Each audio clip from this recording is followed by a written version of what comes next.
এক ব্যক্তিকে 2 মেয়াদের বেশি প্রধানমন্ত্রী দেখতে চান না 89% মানুষ।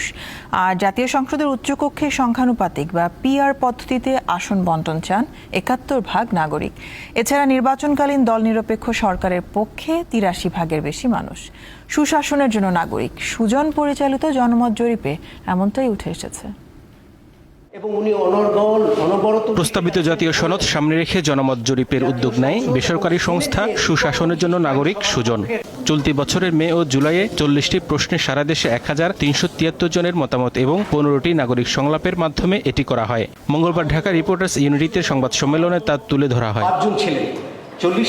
আইনসভা সংস্কার এবং দ্বিকক্ষ বিশিষ্ট সংসদের পক্ষে মত দিয়েছেন 69% মানুষ। আর একই ব্যক্তি প্রধানমন্ত্রী, দলীয় প্রধান ও সংসদ নেতা হতে পারবে না এমনটি চান 87% উত্তরদাতা। বিরোধী দল থেকে ডেপুটি স্পিকার চান 80%-এর বেশি মানুষ। বিগত 3টি নির্বাচন এবং এর আগেরও বেশ কিছু নির্বাচনকে আমাদের নির্বাহী বিভাগ প্রভাবিত করেছে নির্বাচন কমিশনকে উপেক্ষা করে। কিন্তু আমরা এখন বলছি যে নির্বাচন কমিশনকে জিজ্ঞাসা না করে এই ধরনের কোনো প্রভাবিত করার মতো কোনো সিদ্ধান্ত নির্বাহী বিভাগ নিতে পারবে না।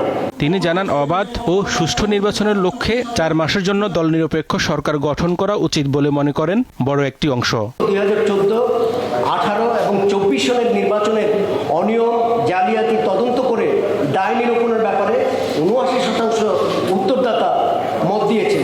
স্বাধীন পুলিশ কমিশন গঠন এবং বিভাগীয় শহরে হাইকোর্টের স্থায়ী বেঞ্চ স্থাপনের পক্ষে মত দিয়েছেন 90% মতো নাগরিক। সুজন সম্পাদক বলেন, জরিপের ফল প্রমাণ করে জনগণ সংস্কার ও পরিবর্তনের পক্ষে। যে মানুষ সংস্কার চায়, মানুষ পরিবর্তন চায়, মানুষ দুর্নীতির অবসান চায়, মানুষ আমাদের প্রতিষ্ঠানগুলো কার্যকর হোক এটা চায়, মানুষ এই যে মানুষের ভোটাধিকার চায়, নারীরা তাদের হেদায়েতুল্লাহ সীমান্ত, দীপ্ত সংবাদ, ঢাকা।